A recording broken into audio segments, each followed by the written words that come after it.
बाबा बाबा प्रदीप जायसवाल ने कहा है कि अगर मैं सत्ता में आते हम तो जो तो औरंगजेब की कब्र हैदराबाद भेजेंगे, क्या बोलेंगे? मेरे बाप की जागीर है क्या, पूछो मेरे बाप की जागीर है क्या बोलना? दम है तो तेरे का बोलना प्रदीप जायसवाल आकर बता, तेरे में दम होगा तो आके बता, मेरे को चैलेंज कर, मैं अकेला वहाँ पे खड़े रहूंगा। तू तेरे फौज तुम आगे बढ़ो, मैं औरंगजेब रहमतुल्लाह के वहाँ पर तेरी मजाल क्या, तू वहाँ पर बोल दे मैं आ रहा हूँ करके साहिबान पठान को फोन कर पहुँच, मैं तेरे पहले वहाँ पहुँचूंगा और तेरा इंतजार करूँगा। इनके जलील ने बोला है क्या आपने जो तो कुर्सी की पेटी बांध ले, मौसम बिगड़ने वाला है। किसका मौसम बिगड़ने वाला है? पहले तो आतुर साड़वे को कह रहा हूँ मैं, आतुर साड़वे, तू आज मेरे डर के मारे तूने आज नारेगांव के अंदर रैली निकाला है। सिर्फ डर मेरा सता रहा है, देखो कि आप साहिबान पठान हमारी खैर रखने वाला नहीं है। आज इतनी बड़ी रैली वहाँ पे निकाला हमने, 200 लोग थे, 200 लोग नारेगांव के अंदर देखा है अपने। और किससे सीटी बजाने वाले थे? देखो अतुल साड़ू की सीटी बजेंगी, इम्तियाज अली की सीटी बजेंगी, डॉक्टर खापर साहब की जो तो साइकिल पंक्चर भी होंगी सीटी। अब कैसी सीटी बजेंगी इनकी बताओ एक बार। देखो सीटी बजा के बता रहा हूँ।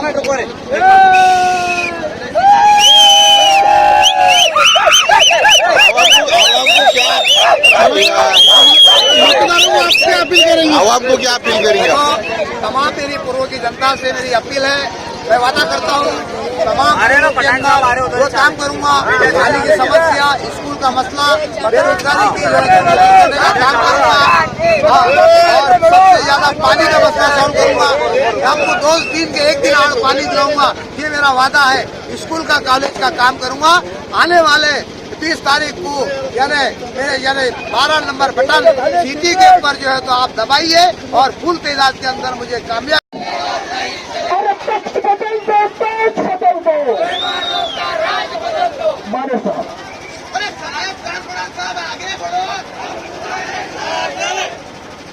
जिंदगी फकत 2-4 वक्त की घड़ी है यार।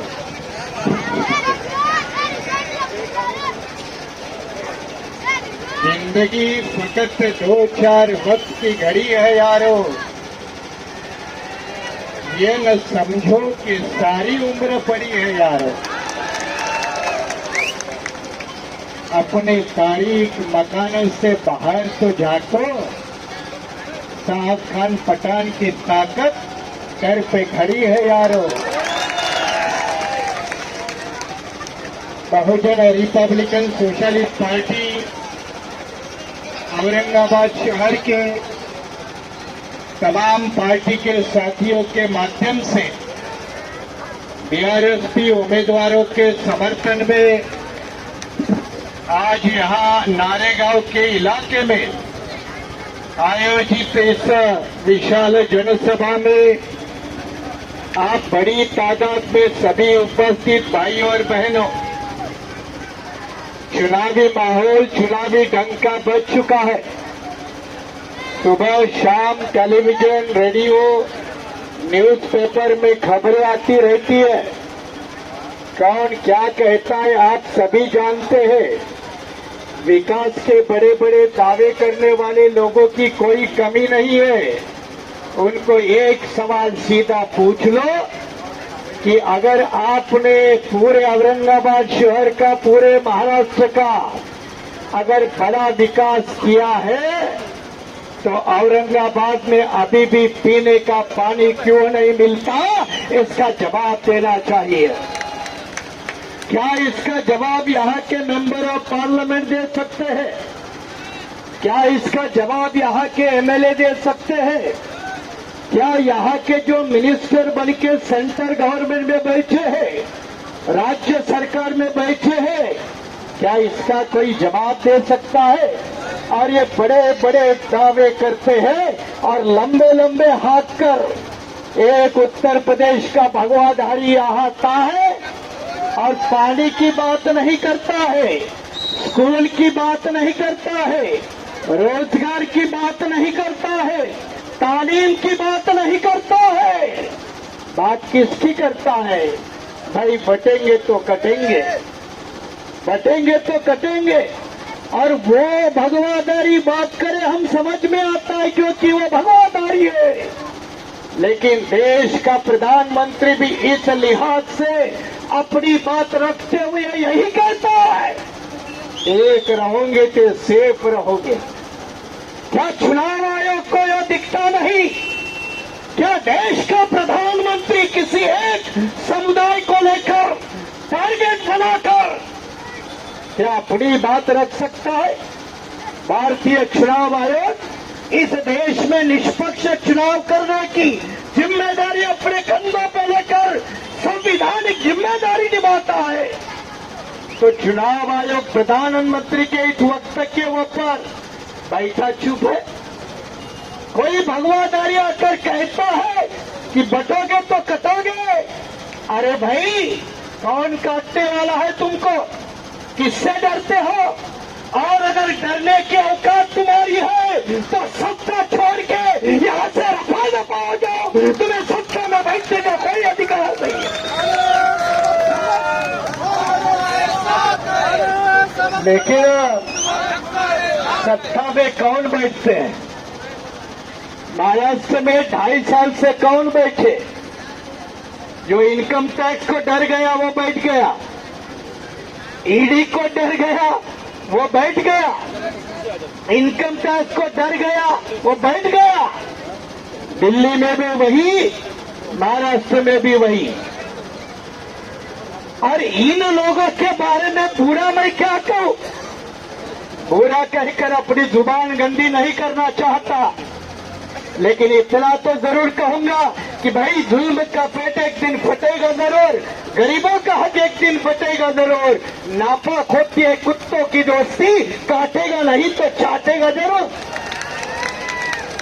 ये इनकी फितरत है, ये इनकी फितरत है, यही इनकी पहचान है। क्या मैं आपको पूछता हूं, क्या मोदी जी टोपी पहनकर मुल्ला को नहीं मिलते? क्या देवेंद्र फडणवीस क्या मुल्लाओं के साथ बातें नहीं करते? कितनी तस्वीरें हैं। जब चुनाव आता है तो पैर पकड़ने आते हो और 5 साल लात मारने का काम करते हो। उनको 20 तारीख को आपको लात मारने का मौका है, आप जोर से उनके लात मारकर भगाने का काम करें। नेताओं के बारे में कहना है तो राहत इंदौरी जी को आप जानते हो, उनकी शेरो शायरी आप बहुत लोग सुनते होंगे। हमारा अरविंद प्रोफेसर है, बहुत शेरो शायरी करता है। एक राहत इंदौरी साहब का ये ऐसे हुक्मरानों के बारे में एक शेर है। राहत इंदौरी साहब कहते हैं, बन के एक हादसा बाजार में आएगा, हादसा बन के एक बाजार में आएगा, जो हुआ ही नहीं वो अखबार में आएगा। बन के एक हादसा बाजार में आएगा, जो हुआ ही नहीं वो अखबार में आएगा। चोर उच्चकों की करो कदर, चोर उच्चकों की करो कदर। कौन जाने कब कोई सरकार में आ जाएगा। और ऐसे ही लोग केंद्र में है, राज्य में है। इनको ना सच्चार कमीशन याद आती है, इनको ना महाराष्ट्र का प्रोफेसर रहमान कमीशन की रिपोर्ट याद आती है। क्या तस्वीरें हैं। एक तरफ देश के प्रधानमंत्री कहते हैं कि हमारे भारत ने बहुत तरक्की की है, देश की अर्थव्यवस्था दुनिया के अर्थव्यवस्था में 5वें नंबर पर है। लेकिन हमारा सवाल है कि अगर देश ने बहुत बड़ी तरक्की की है तो प्रधानमंत्री जी 80 करोड़ लोगों को फ्री अनाज बांटने का काम क्यों करते हो? क्यों फ्री बांटने का काम करते हो? और सत्ता नहीं आती है, दिखता है। एकनाथ शिंदे की सरकार हो, अजीत पवार की सरकार हो, देवेंद्र फडणवीस की सरकार हो, ये बोलते हैं कि हमने बहुत काम किया, बहुत काम किया। तो भाई एक महीना के नाम पर वोट मारने को शर्म नहीं आती आप लोगों को? एक महीना के नाम पर 1500 रुपए ले लो और वोट दे दो। इसका मतलब इन्होंने कोई महाराष्ट्र का विकास नहीं किया। इससे ज्यादा और सबूत क्या चाहिए? इससे ज्यादा सबूत क्या चाहिए? मुंबई हाईकोर्ट ने मुस्लिम समाज के लिए 2014 में 5% में तालीम का, शिक्षा का आरक्षण दिया। किसने अमल किया? ना महाविकास आघाड़ी ने किया, ना महायुति ने किया। क्या मुसलमान शिक्षा में कहा है उसकी उर्दू जुबान? कहते ना, किसी समाज की तालीम छीनना है तो उसकी जुबान छीन लो। जब जुबान ही छीनोगे तो कोई तालीम लेने लायक नहीं रहेगा। सिर्फ उर्दू को एक बड़ी भाषा का दर्जा लेकर आप मुसलमानों की तरक्की नहीं कर सकते। तरक्की करना है तो उनको तालीम देने के रास्ते खोल दो। सर सैयद खान पठान जिन्होंने अलीगढ़ मुस्लिम यूनिवर्सिटी बनाई, उनका फोटो यहाँ होगा, यहाँ है। जिन सर सैयद खान इन्होंने अलीगढ़ विश्वविद्यालय का निर्माण किया, क्या हमारे महाराष्ट्र में महात्मा फूले के साथ मिलकर, सावित्रीबाई फूले के साथ मिलकर हमारी बहन फातिमा शेख ने हमारे लोगों को शिक्षा का सबक नहीं दिया?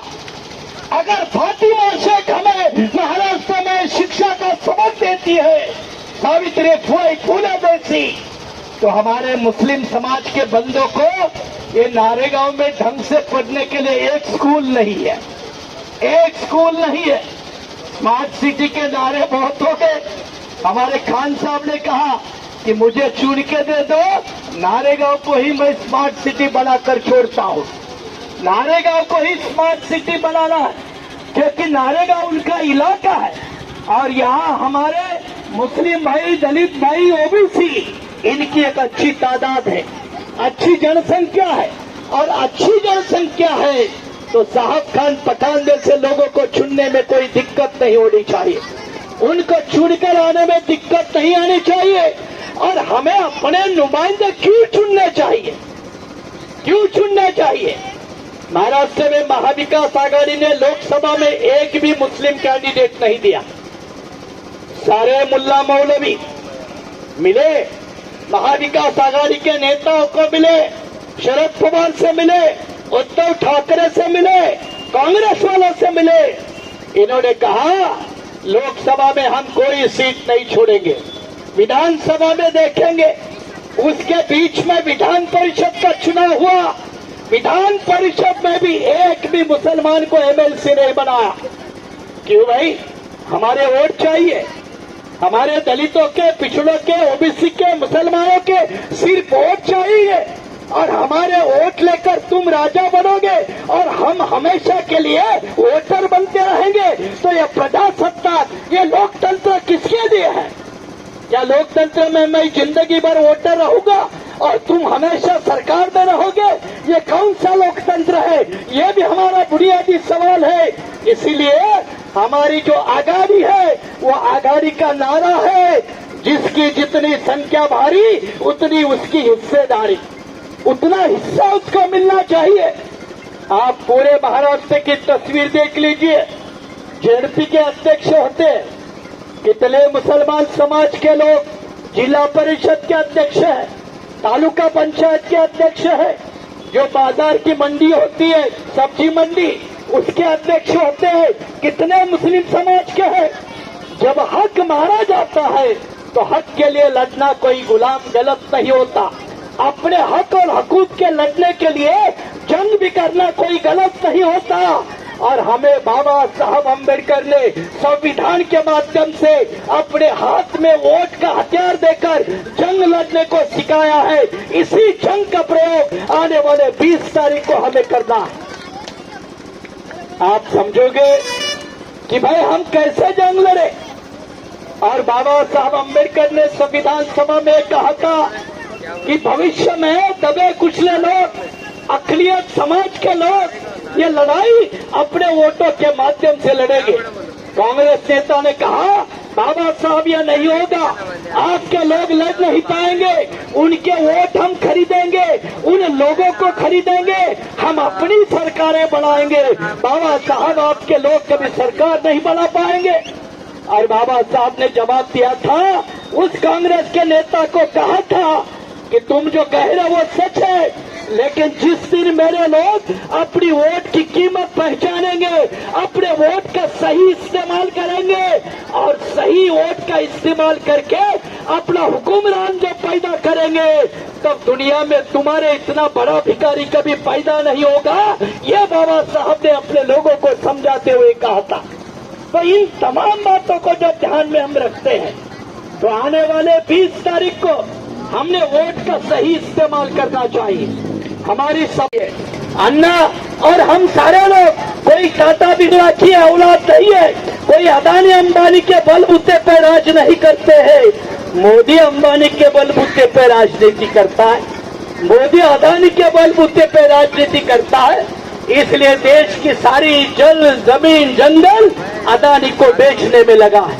एक कहावत है ना, सोशल मीडिया में आपने सुना होगा, पढ़ा होगा, देश को चलाता है कौन? और सोशल मीडिया में लिखा गया, देश को 2 लोग चलाते हैं, दोनों गुजरात के हैं, दोनों बेचने का काम करते हैं और खरीदने का भी काम दोनों गुजराती करते हैं। कुल मिला के 4 लोग देश को चलाते हैं। ऐसे वक्त में हम इतनी भारी संख्या में ओबीसी तबका हो, मुसलमान तबका हो, दलित तबका हो, अगर उसको सियासत में हिस्सा नहीं मिलेगा, सरकार में हिस्सा नहीं मिलेगा, राजपाट में हिस्सा नहीं मिलेगा, तो भाई ये लोकतंत्र किसके लिए?